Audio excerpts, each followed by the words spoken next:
ଷଣ୍ଢରେ ବିମ୍ବାଦର ବାବୁ ମୋର ସାଙ୍ଗ ତା ଝିଅ ବାହାଘରରେ ମୁଁ ଯାଇଥିଲି କିନ୍ତୁ ଝିଅଟା ଯେତେବେଳେ ବିଦା ହେଇକି ଗଲା ସେତେବେଳେ ତାଙ୍କ ଗାଁ ଲୋକ ବିମ୍ବାଦର ବାବୁ ନିଜେ ଆଉ ତାଙ୍କ ସ୍ତ୍ରୀ ପିଲା ଛୁଆ ସମସ୍ତେ କାନ୍ଦିଲେ କିନ୍ତୁ ତାଙ୍କ ଝିଅଟା କାହିଁକି କାନ୍ଦିଲା ନାହିଁ?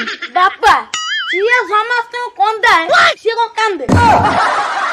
ବାପା ଚଷମା ଦିଅନି ମୁଁ ଆଇସ୍କ୍ରିମ ଖାଇମି। ଆରେ ପଇସା କଣ ହବ ଆମ ସମୟରେ ଆମେ ଚାଉଳ ନଡ଼ିଆ ଦେଇକି ଆଇସ୍କ୍ରିମ ଖାଉଥିଲୁ। ଯାଉନୁ ଘରୁ ବୋଉ କହିକି ଚାଉଳ ନହେଲେ ନଡ଼ିଆ ଦିଟା ନେଇକି ଦେଇଦବୁ। ସେ ଚାଉଳ ନଡ଼ିଆରେ ଆଉ ଆଇସ୍କ୍ରିମ ଦବନି। ଏବେ ତ ଫୋନ ପେ ଯୋଗ ହେଲାଣି ତୁମେ ସେ ଚାଉଳ ନଡ଼ିଆରେ ଅଛ। ବୁଝିଲା ରେ ଷଣ୍ଢ ଇଏ ଗରମ ଗୁଳୁଗୁଳି ହଉଥିଲା ଦେହରୁ ବିଭିନ୍ନ ଜାଗାରୁ ପାଣି ବାହାରୁଥିଲା କିନ୍ତୁ ଏବେ ବର୍ଷା ହଉଛି ଏବେ ପାଣି ତାର ପଥ ବଦଳେଇ ସାଇଲାଣି ଏବେ ଗୋଟିଏ ବାଟ ଦେଇ ବାହାରୁଛି ନାକରୁ ସିଙ୍ଗାଣି ଆକାରରେ। ଆରେ ଷଣ୍ଢ ମଣିଷ ଯଦି ଉନ୍ନତି କରିବା ପାଇଁ ଚାହିଁବ ତା ଆଗରେ ଗୋଟେ ଲକ୍ଷ୍ୟ ରହିବା ଦରକାର। ବିନା ଲକ୍ଷ୍ୟରେ କେହି କେବେ ଉପରକୁ ଉଠି ପାରୁନାହାନ୍ତି। ବାପା ତୁମର ଏତେ ଛୋଟ ଚିନ୍ତାଧାରା ମୁଁ କୋଟି କୋଟି କଥା ଭାବୁଛି ତୁମେ ଖାଲି ଗୋଟିଏ ଲକ୍ଷ୍ୟରେ ଅଟକିଛ। ଓହୋ ଇଏ ଷଣ୍ଢ ବୋଉ ଇଏ ମୋ ଅବସ୍ଥା ଖରାପ ହେଲାଣି।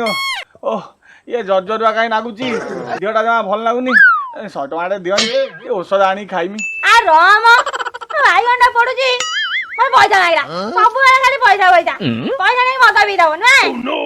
ତମେ ଏତେ କଥା କଣ କହୁଛ ମ ଯୋଉଥିରେ ଯାହାର ଭଲ ହବ ନା ଆଉ ମୁଁ ତେଣିକି 100 ଟଙ୍କାରେ ଔଷଧ ଖାଏ କି ମଦ ପିଏ। ବାପା ରଜ କୁଇନେ ଜଜ ପଚାରୁଥିଲେ ସମୁଦ୍ର ମଝିରେ କଣ ଅଛି? ଆରେ ମୁଁ ଯାଇଥିଲି ଇଏ 4-5 ବର୍ଷ ତଳେ ପୁରୀ କି ସେଇଠି ମୁଁ ଗୋଟେ ଆଠିଣିଟା ଫୋପାଦେନି ସମୁଦ୍ର ଭିତରକୁ ଆଉ ସେଇ ଆଠିଣିଟା ଅଛି ଆଉ। ଇଏ ଷଣ୍ଢ ବାବୁ ଆଜି ଖାଇବାକୁ କଣ କରୁଛ? ବାଡି ପଡା ଖାଲି ଖାଇବା ଖାଇବା ହଉଛି ବିଷ କରୁଛି ଖାଉ। ହଉ ହଉ ହଉ ହଉ ହଉ ତୁମେ ଗୋଟେ କାମ କରିବ ମୋ ଆସିବା ଟିକେ ଡେରି ହବ ତୁମେ ଖାଇକି ଶୋଇପଡିବ। ଏଇ ଷଣ୍ଢ ବୁଝିଲା ତୁମର ଯୋଉ ମେଟ୍ରିକ ପରୀକ୍ଷା ଫଳ ଏଇ ଜୁଲାଇ ପ୍ରଥମ ସପ୍ତାହରେ ବାହାରୁଛି ବୁଝିଲା। ଏଇ ଯୋଉ ଟୁଙ୍ଗୁରୁ ହେଇକି ବୁଲୁଛୁ ସେ ବୁଲିବା ଛାଡେ ମେଟ୍ରିକ ରେଜଲ୍ଟ ଯୋଉ ବାହାରିବ ତା 2 ଦିନ ଆଗରୁ ଛେଳି ହଣା ହବାକୁ ଗଲା ଭଳିଆ ହବୁ ନା। ବାପା ମୋ ଭବିଷ୍ୟତ କଥା ମନେ ରଖେଇ ମୋ ବର୍ତ୍ତମାନ ଟା ନଷ୍ଟ କର ନା ଜାଣିଛ ମୁଁ ଏତେ ଟେନସନ ଅଛି। ଇଏ ଷଣ୍ଢ ବୋଉ ଏତେ ଲୋକ ମେଡିକାଲ ଯାଉଛନ୍ତି କାହାର ବ୍ଲଡ ପ୍ରେସର ହଉଛି କାହାର ଗ୍ୟାଷ୍ଟ୍ରିକ୍ ହଉଛି ଆଉ କାହାର ଗୋଟେ ଡାଇବେଟିସ୍ ହଉଛି। ମୁଁ ତ 60 ବର୍ଷ ହେଲାଣି ମଦ ପିଉଛି କାହିଁକି ମୋର କିଛି ହଉନି? ଏ ବାଡି ବଡା ମୁଣ୍ଡରେ ମଦ ଛଡା ଆଉ କିଛି ବସୁନି। ଆରେ ଯାଉନୁ ଯୋଉ ଦିନ ପୁରୁଣା ଗାଡି ଗ୍ୟାରେଜ କୁ ଯିବ ସିଏ ଆଉ କଣ ବାଡ ପତ୍ର ଫେରିବ ସିଧା ଉପରକୁ ଟିକଟ କାଟିବ।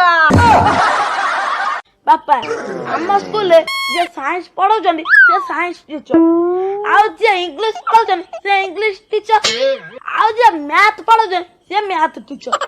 ଆମ ସ୍କୁଲକୁ ଆଉ ଗୋଟେ ସାର୍ ଆଉଛନ୍ତି ସେ ସବୁ ଗୋଡେ ଗାଡେଇକି ପଢଉଛନ୍ତି ସିଏ କି ଟିଚର? ଆରେ ଆରେ ସିଏ ଟିଚର ନୁହନ୍ତି ସିଏ ଟେଷ୍ଟ ପେପର।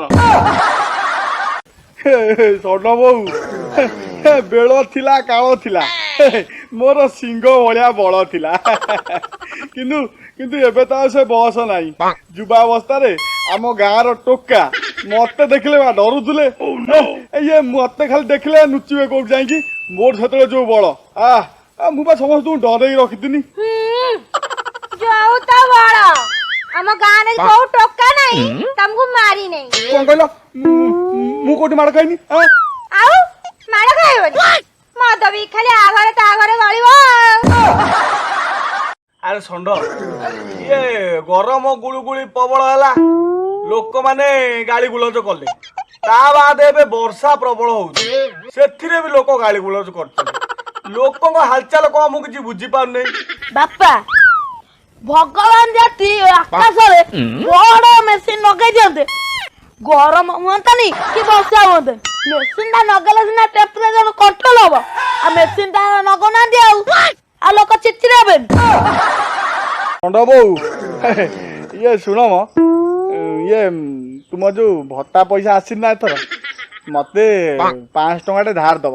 ସବୁ ପଇସାକୁ ତ ନେଲୁ ଏ ପୋଡା ଭତ୍ତା ପଇସାକୁ ବି ନବୁ ମତେ ନେଇ ଆଣି ବିକି ଦବୁ ମୋ ମା ନିଜେ ସବୁ ଖାଇଲୁ। ହଉ ହଉ ନ ଦଉନା ନ ଦିଅ ମତେ ଯେତେବେଳେ ସେ ଯୋଉ ବାହାର କାଉଣ୍ଟର ବାଲା ବାନ୍ଧି ପକେଇବ ସେଇଠି ତୁମ ଇଜ୍ଜତ ଟା କୋଉଠି ବଢିବ ମୁଁ ଦେଖିମି ଆଉ।